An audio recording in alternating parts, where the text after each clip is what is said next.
ہمارے یہاں ایک رشتہ دیور بھابھی کا ایک ایسا رشتہ ہے جو بڑا پیار کے ساتھ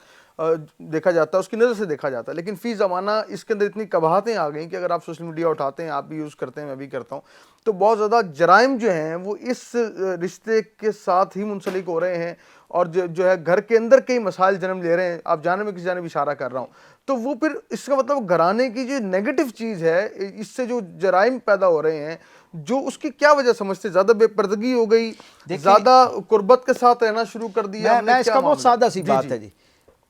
ایک آدمی جس کی عمر 20 سال ہے صحیح ہے، اور اس کے بڑے بھائی کی عمر 24 سال ہے اور اس کی شادی ہوتی ہے، گویا اس کی بھابھی اس کی عمر اس کی زندگی میں 20 سال کی عمر میں آتی ہے. ٹھیک ہے،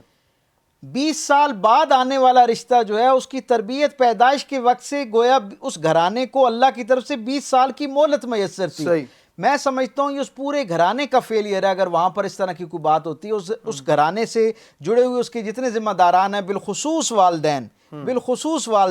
یہ ان کی ذمہ داری تھی کہ وہ اپنے بچی کی جہاں پر اسے آپ اپنی سگی بہن کا احترام اور اکرام بتا رہے تھے، اس کی حدود اور قیود بتا رہے تھے، جہاں آپ اس کو اپنے بڑے بھائی اور چھوٹے بھائی کے ساتھ اس نے زندگی میں کیسے سلوک رکھنا اس کے بارے میں اس کی حدود اور قیود اس کو بتا رہے تھے، اپنے باقی رشتہ داروں پھپھی چچا ماموں خالہ ان کے ساتھ کیسے گزارنا ہے، وہاں آپ نے اس کی یہ تربیت کیوں نہیں کی؟ اسے ڈے ون سے اس کے لاشعور میں اس رشتے اور اس رشتے کی نزاکت اور اس کی جو نزاکت کے ساتھ ساتھ تقاضے ہیں وہ کیوں تربیت میں شامل نہیں کیے گئے؟ اگر وہ اس وقت سے تربیت میں شامل کیے گئے ہوتے تو یقیناً ایک خاص درجے پر جب یہ حقیقی معنوں میں حقیقی زندگی میں یہ رشتہ آتا تو اتنے مسائل پیدا نہ ہوتے جو آج ہو رہے ہیں. رشتوں کا انحطاط، اس کا سفر تو بہت عرصے سے جاری ہے، اس سے تو کوئی انکار نہیں کیا جا سکتا، اور جیسے قبلہ علامہ صاحب نے فرمایا کہ 30-40 برس پہلے بھی شاید یہ مسائل ہوتے ہوں گے، لیکن کہیں کوئی ایک تصور ہوتا ہوگا. میں آپ سے عرض کروں، میں اپنا ذاتی تجربہ آپ سے شیئر کرتا ہوں. ابھی بھابھی کی بات ہوئی تو میں پاکستان سے باہر تھا اور وہاں سے ایک دفعہ میں نے فون کیا اپنے گھر، اور میرے گھر سے میری جو بھابھی ہیں انہوں نے فون اٹھایا تو میرے ساتھ ایک نان مسلم ویسٹ کا رہنے والا آدمی تھا، برٹش تھا. تو تفصیل سے بات ہوئی تو اس نے مجھ سے پوچھا کس سے بات ہوئی، تو میں نے بتایا میں نے اپنی بھابھی سے بات کی ہے. تو اس نے کہا یہ کون ہوتا ہے؟ تو میں نے رشتہ بتایا. اس نے کہا اس کا کیا سٹیٹس ہے؟ تو میں نے کہا یہ جو ہے وہ رشتہ ہے ہمارے یعنی سسٹم کے اندر، یا ہمارے گھرانے کی تربیت سے ہم تک یہ پیغام پہنچا ہے کہ یہ وہ مقدس رشتہ ہے جو بہن سے ایک درجہ اوپر ہوتا ہے اور ماں سے ایک درجہ نیچے ہوتا ہے. اب یہ بات میں نے کسی علم کی بنیاد پہ نہیں کی، یہ اپنے گھر کے ماحول اور تربیت کی بنیاد پر کی ہے. جو میرے لاشعور میں میرے افراد جو گھر کے سربراہان تھے انہوں نے میرے یعنی لاشعور میں اس کو پختہ کیا. اور ایک اور بات مجھے یہاں میں سمجھتا ہوں اگر میں نہ کہوں تو یہ اس موضوع کا حق نہیں ادا ہوتا.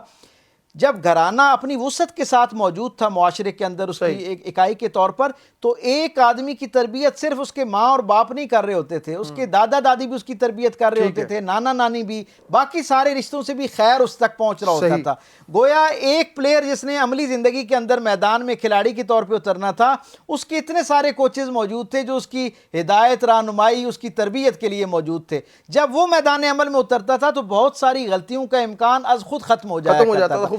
اب معاملہ کیا ہے کہ باپ اور ماں کو نہ جانے کہاں سے کسی نے یہ بات بتا دی ہے کہ آپ کے بچوں کا بہترین حق یہ ہے کہ آپ انہیں شہر کے مہنگے ترین اسکول میں داخل کروائیں، انہیں بہترین جو مہنگا ترین لباس ہے وہ پہنائیں، بہترین مہنگی ترین جو گاڑی ہے وہ ان کو لے دیں، بہترین جو ان کی پسند کا کھانا ہے خواہ وہ ان کے لیے صحت مند ہے یا نہیں ہے ان کے ذوق اور شوق کے مطابق ہے. صرف یہ 4-5 چیزیں پرووائڈ کر دینا، گویا آپ کی ذمہ داری ختم ہوگی، آپ نے اپنا بہترین حق ادا کر دی ہے. وہ تربیت کونسر اس لیے ختم ہو گیا کہ باپ کا تو سارا ٹائم ہی اس میں گزر گیا اپنے بچے کی تربیت کے لیے، اس کے لیے وسائل اکٹھا کرنے میں. اور اتنا وہ بڑا چیلنج ہے کہ ماں کو بھی میدان میں نکل کے کمانا پڑ رہا ہے. اور نتیجہ کیا ہے کہ گھر میں پرائیویسی کے نام پر دادا دادی نانا نانی وہ جو محبت کے رشتے تھے، تربیت کے رشتے تھے، میں نے محبت سے زیادہ ایک درجہ آگے تربیت کا رشتہ کہتا ہوں، وہ تربیت کے رشتے جو ہیں ان سے بچے کو آپ نے ویسے پرائیویسی کے نام پہ محروم کر دیا. تو نتیجہ کیا ہے؟ وہ بچہ جب اپنی عملی زندگی میں داخل ہوتا ہے تو اسے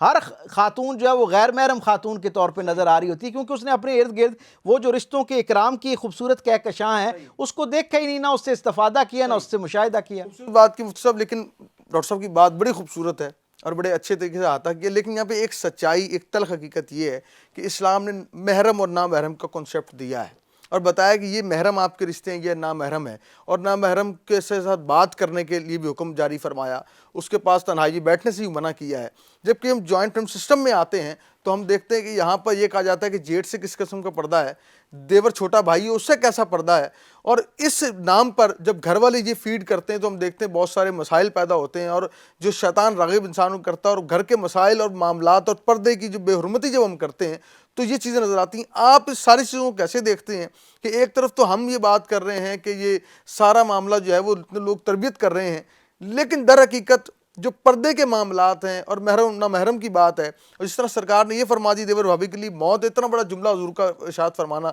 اس کے پیچھے کیا حکمت ہے, اس تفصیلی کلام سے فرمائیے گا جی. طبی صاحب اس میں جو ہم نے ابھی تک گفتگو کی اس میں جہاں ہم نے اس جوائنٹ فیملی سسٹم کو یہ سمجھا کہ یہ بہترین سسٹم ہے, اچھا سسٹم ہے, اس کا یہ قطعاً مطلب نہیں تھا کہ اس کو ہم آزاد چھوڑ دیں. ہم نے بار بار ایک لفظ بولا کہ حدود و قیود کے اندر رہ کر یہ ہے. اب جہاں تک شرعی پردے کا معاملہ ہے تو یقیناً ایک دیور بھابھی کا آپس میں شرعی پردہ ہے اور پردے کا اہتمام کرنا ضروری ہے. اسی طرح کزنز کا آپس کے اندر پردے کا اہتمام کرنا ضروری ہے, اور اسی لمٹ کے میں رہ کے ہی آپ جوائنٹ فیملی سسٹم آگے لے چل سکتے ہیں. لیکن اس میں آپ اگر اس چیز کو دیکھیں کہ کیا جہاں سیپریٹ فیملی سسٹم ہے,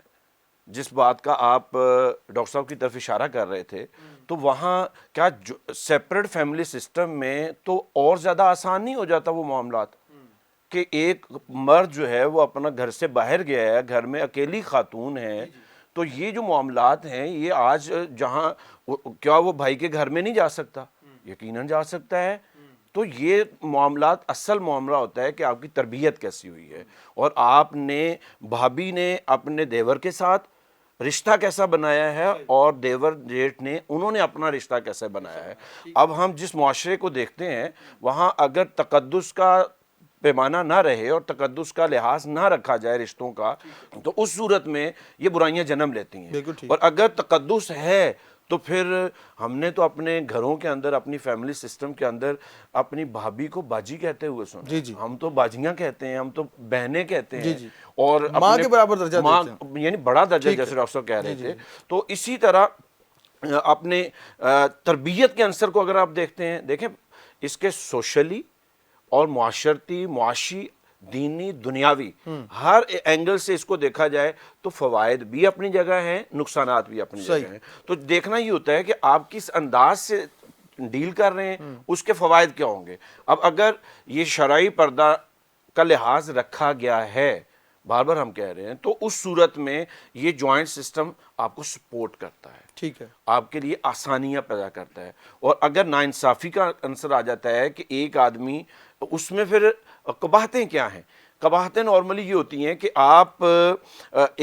اپنے دل میں کچھ چیزیں ایسی رکھتے ہیں, اپنا سٹائل ایسا رکھتے ہیں کہ جس سے آپ سائیڈ لائن کرتے جاتے ہیں اور دوسروں کے حقوق کی تلفی کرتے ہیں, اور اپنے بچوں کو زیادہ آپ ترجیح دیں اور اپنے بھائی کے بچوں کو کم ترجیح دیں, اپنے بچوں کے لیے سیپریٹ آپ ڈیل کریں, ان کو فیسیلیٹیٹ زیادہ کریں, ان کو محبت شفقت زیادہ دیں, اور دوسروں کو اگنور کریں. تو یہ بولے معاملات. اور پھر دیکھیں اس میں ایک اور چیز کہ آج جس معاشرے میں ہم رہ رہے ہیں نا, اگر ہم اپنی بیٹی کے لیے ساس سسر اچھے چاہتے ہیں, صحیح, تو کیا ہم آنے والی بیٹی کے لیے بھی ساس سسر اچھے ہیں یا نہیں؟ بہت بڑی بات. آج کے دور میں جہاں ہم دیکھتے ہیں کہ بچیاں, جن بچیوں کے حقوق کی ہم بات کر رہے ہیں. اچھا, ایک اور مسئلہ, آپ کی بات سوری کاٹ رہا ہوں, ہمارے یہاں یہ بڑی اچھی اپنی بات کی, جب رشتہ دیکھتے ہیں تو پہلے دیکھتے ہیں کہ لڑکا اکیلا ہے کہ نہیں, میں اسی کی اس کے والدین فوت ہوئے ہوں, میں وہی بات کرنے لگا تھا, تصویر گھر میں ہو ساس سسر کی, وہ فزیکلی موجود نہ ہو. میں وہی بات کرنے لگا تھا کہ آج ہماری تربیت میں فقدان اتنا آ گیا ہے کہ رشتے ڈھونڈتے ہوئے ہم اپنی بیٹی کے لیے چاہتے ہیں کہ اگلے کے ماں باپ ہوں ہی نہ, اور جب ہماری بیٹی کا رشتہ کوئی لینے آئے, ٹھیک ہے, تو ہم یہ سوچیں, اور جب ہم کسی کی بیٹی لے کے آئیں تو اس کے لیے ہم عذاب کا باعث بن جائیں. تو یہ تربیت کا عنصر. اسی طرح اب یہ بیٹیاں, بہو, اگر یہ دیکھیں آج دنیا کے اندر ساس سسر کا تو ہماری لینگویج میں ورڈ ہے نا, آپ ویسٹ کی طرف چلے جاتے ہیں تو وہ کیا کہتے ہیں, مدر ان لا,